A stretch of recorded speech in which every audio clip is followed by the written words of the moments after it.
first presenter of our last session is Giuseppe Marino, currently at the University of Tokyo, and his presentation is on Renaissance Demonology and Jesuit missions in Japan, unreleased stories from the Royal Archive of Madrid.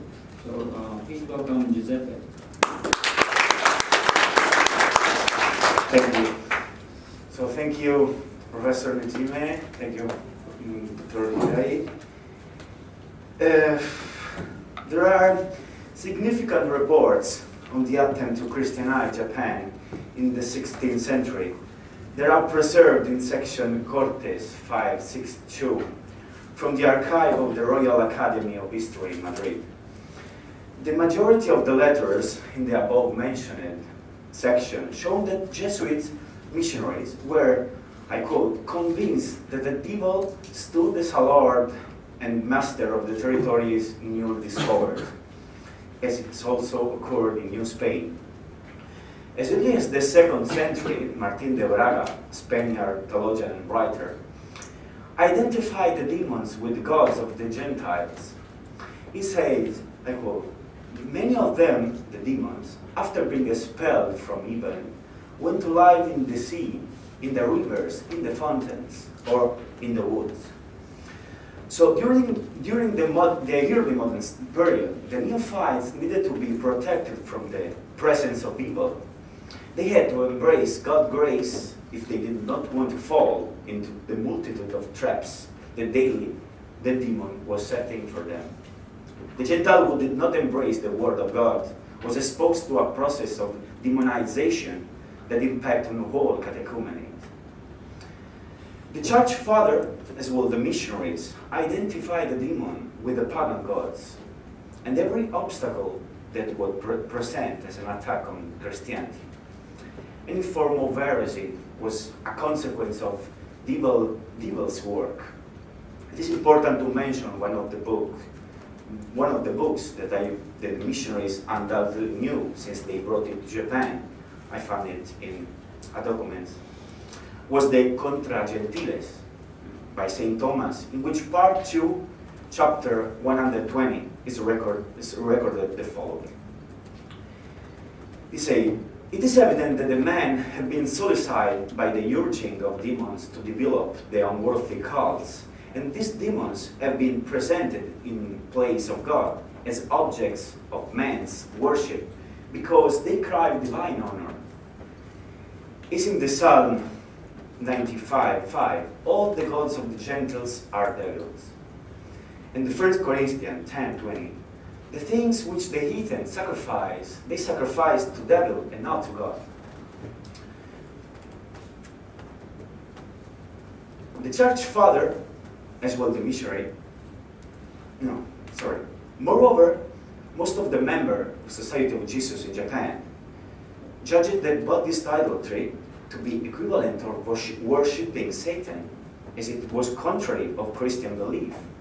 I quote, praised be the God that makes these people free, whom so little time ago were possessed by the devil. He communicates so much grace and ease in his things. In a similar way, the devil was behind the unusual behaviors of the Gentiles, or even the most powerful daimyo in Japan. An important aspect of the indoctrination was to avoid the devil leading the souls of neophytes into the flames of hell. Exorcism and the possessed belong to the polymorphous facet of the devil, in which, according to the missionaries, the horrible monster made his presence felt. So it is evident that the representation of evil was no stranger to the Japanese people.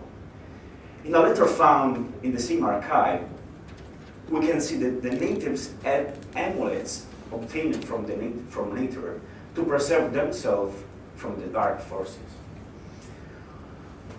One of the most important researchers of the mission of Japan, the Jesuit Jesus Lopez Gar, distinguished between charismatic fact of miraculous type and demonized liberation from demonic presences.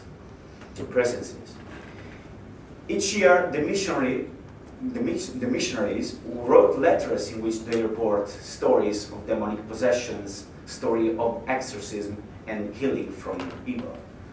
Those letters, and as both anonymous in the private letter, were sent to superiors. Many Japanese turned to the Jesuit to be treated for illness. However, in Jesuit reports, those illnesses were often perceived as demonic possessions, as they did not specify the nature of those illnesses. If in some cases they talk about people being possessed or demonic possessions and liberation from it, in other cases they wrote of illnesses such as fever, blindness, or other disorders and physical discomforts. So according to these reports, the demon invaded and controlled the body of the possession of the victim, or even to annihilate his body. From the 3rd century in Europe, the whole practice of exorcism began to be regulated, so every community had its own exorcist. Lopez Guy demonstrated that demonic possession was often interpreted as a disease of the sensation and physical, psychological type, manifesting itself by screaming, shaking, crying, feeling of sudden alteration, distress, and so on. In the same way in which this disease occurred in Europe throughout this century, in Japan also there were plenty of devil possessions cases, especially in the female subject, considered as of the weaker gender, and particularly inclined to this kind of mental illness. And also, although the Jesuits were witness of such phenomena, they were influenced by their imagination, particularly in their description, creating a true literary genre. At this point, a question arises: did the missionary tell the truth about the possession?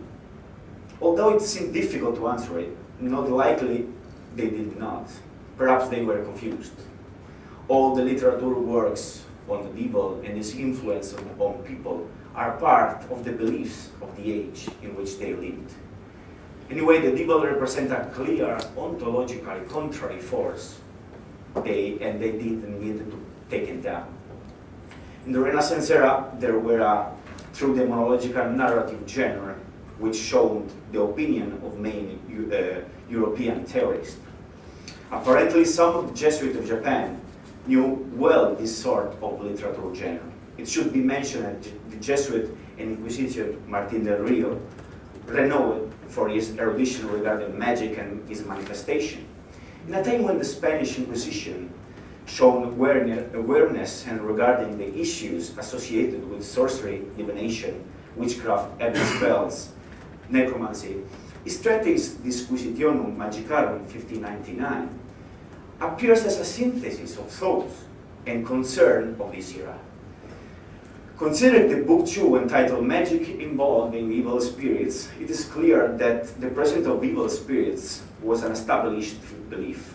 According to Martin del Rio, the demon had 3 particular ways of deceiving people: by changing the objects, by changing the intermediator, or by changing the sensory organ itself. The devil could not touch the soul of his victim, but it did have power over the body.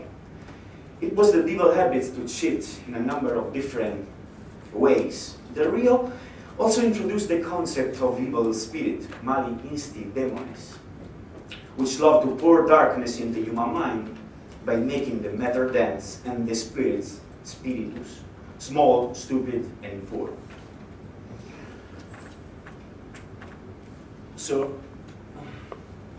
returning to the Japanese context, the first mention, perhaps indirectly, about some possessions are found in a letter written by Saint Francisco Javier to Father Simon of Malacca in 1549. Some Portuguese merchant told him about this happening. They were not witnessed by him personally. Aside, they also wrote me that some Portuguese merchant went to some part of Japan where the lord of the land sent to lodge in some inhabited houses, in which the people of the land did not dare to live because there was the devil into them. So the demon in Japan was also acquiring typical resemblance of Western iconography, such as the fox. What in one of the most famous texts of Alonso de Villegas, Flos Sanctorum, Spanish author described Sanson fox hunting, said that the foxes were figures of demons to bring the hellfire lighted torch.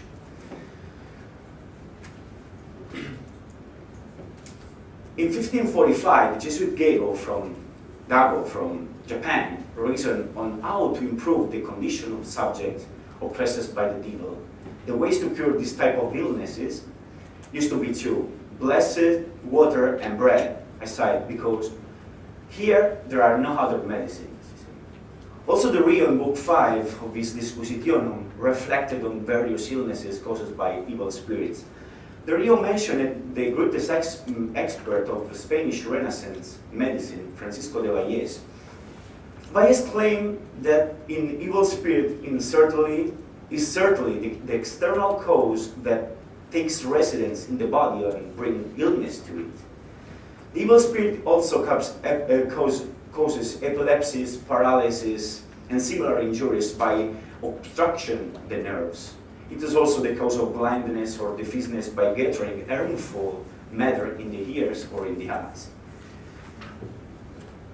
The idea that Japanese language was the invention of the devil left some missionaries astonished, as it was seen as a language that hindered the progress of spreading the Such idea even lasted until the time of João Rodrigues Suzu and his work Arte da Lingua Japón.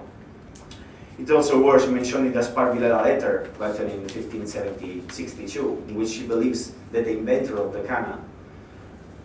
kana syllabary, Ko Daishi, was possessed by the devil. Maybe in some lesson of good Japanese, I think so. The missionaries identified the devil in everything that appeared abnormal as a disgrace, that they could see having the purpose of deceiving human beings. The devil, as stated by Jesuit Vilela, was idolized in different figures, especially in animals, such as cattle, deers, rabbits, etc. Additionally, it was synonymous with wars, destruction, or suicide. Even a sore throat was considered a diabolic possession. Other possessions incidents originate by an inability to eat.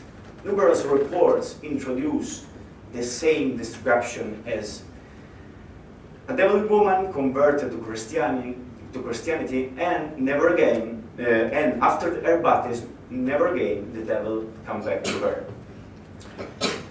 So the devil does not sleep, said Francisco Cabral in a letter of 1571. In the same documents, many episodes are found which took place in Funai, Kuki, and Takata. It seems that in these two towns, Satan made no exception to the rage of his victims, including the wife of the most famous daimyo. It is interesting what Cabral claims about Yamabushi bonzes, according to Freud, monks who were married but different from the laity. The Yamabushi came from Shingon, a doctrine of occult origin related to mystery and symbols. These monks, who rarely came down from their mountain abodes, were presented as a mediator between the highest forces of the world, especially in evil spirits and men. In the letter of Cabral, other devilish story starring a Christian called Jamboro are found. Faith, fides in God, seems to be the key element proposed by the Jesuit, the only way, together with the relics and the holy water, to neutralize the attack of Satan. Within a short time, Jamboro became the Christian exorcism able to expel and rid the devil from all women. Within the framework of this transcribed story and possessed, there was also an almost unanimous opinion of the Jesuit about the source of evil. If they wanted to put an end to the demon, in a certain way, it does also mean the extinction of the Buddhist sect. The Italian Organtino, in one of his letters, clearly showed all those who were not Christian did things for the devil, from building a pagoda to worshipping the gods or idols of the sects like Shaka, one of the most widespread sects in ancient Kyoto, Miyako. In the same volume of Real Academia de la Historia, there is also a very interesting document by Father Alessandro Valignano, Jesuit Vice Provincial of Japan. This document is the Sumario de una del Padre Visitador Alessandro. If Valignano did not admit so clearly the existence of miracles in Japan, he seems to accept the idea of demon possessions and of the possessing people. He recounted many documents, story of women tormented by the devil and healed with crosses, exorcism by the name of Jesus, and by sermons. The last episode of Possessed People, which is found in this report of Valignano, is more descriptive. The exorcist protagonist of this story was Roman.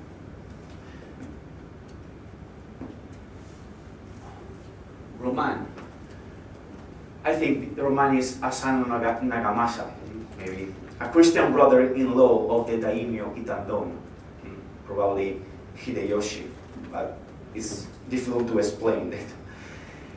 The victim involved present not only atypical movements, violent physical alteration, but also a different language.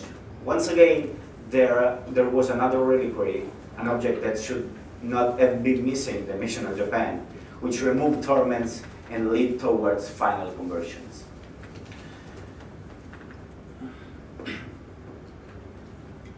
Three narration of Father Coelho in his letter Annua includes means of healing by baptism, highly connect with the holy water and conversion. At the same time, they're also related to the first sacramento. Includes in his story a dialogue of devil speaking through the body of the possessed. One more time, relics and Christian prayers released the body of the victim from the devil. In 1590, Father Luis Frois wrote another Annua, which is very interesting from the point of view of the charismatic value expressed by other means used in Japan, the Holy Cross. This object, which could be simply painted on a surface, was the religion symbols of Christian mission and the cause of several graces. It could not... It's the last one. It could not be missing from this demonic path a document that would legitimize the culpability of the devil in the persecution of Japan in the period governed by Tokugawa Ieyasu. In fact, mentioned is one of the most original and unique in its genre. It seems to present a double meaning, a spiritual, religious one, and the historical one. The author accused the devil of being guilty both by having brought English heresy and by having created the persecution of Japanese Christians and therefore the defeat of the mission of Japan. The devil had been discovered by Father Morejon, is forced to recognize his work of destruction of Christian religion. The letter entitled "The Devil Was the Cause of Persecution in Japan" does not belong to the section considered until now. So in conclusion, the religious vigors of Society of Jesus in Japan, poorly controlled by Holy See, define the way of living the religion and catechumenate of the missionaries. All outward signs of spiritual fervor were exceeded by influence of missionaries whose demonic image correspond to the Western iconography, collective imagination, reflected in these letters. Certainly they had an important place, the devil had an important place in this catechumenate of the mission. It was part of an ecclesiastical strategy which sought to spread fear. The devil was a way to keep the Gentile Japanese, including neophytes, under control. Although they were transplanted to the New World with the other feudal institution and they infiltrate and consolidate in Europe during the Renaissance, these strategies did not penetrate deeply into the Japanese substrate. This paper presents only one of the literary Renaissance genre, the stories of the devil and his possessions in the so-called Christian-centric Japan, that, in turn, is represented in form of epistolary correspondence. There is still much to research if one considers that all the documents I will transcribe are part of a huge number of reports written both in Europe and in India. Research line dictated by Lopez Guy in the past, which have been pioneers over the years, deserve further attention and deep, as well as a point of view less reliant on religion, but more objective. It would also be appropriate to consider this manuscript from a more philological, philosophical, and anthropological perspective. Japanese people could be simply influenced by the devil, obsessed or erased. The Catholic Church always recognized of this form of evil influence. If there was a progressive limitation on exorcism over the years, in Japan these limitations were not much respected, probably by the excessive spreading of Blessed Rosary, holy water, image, etc., as pointed out by Lopez Guy. One must not forget the distance that did not allow direct control over the influence of the devil and exorcism possessed by the Holy See. However, victim symptoms were the same of that the church used for diagnostic demonic possessions, that is, ability to speak in unrecognizable and an unknown language, glossolalia, physical threat that surpassed the normal capacity of the victim, and the horror and the repulsion from its sacred object or other blessed item. Although the distance of the time prevents it, would not be so risky to claim that the cases of possessions in Japan depend more on disturbance and psychological discomfort, considering the nature, the evolution, and the historicity of the event described. Thank you.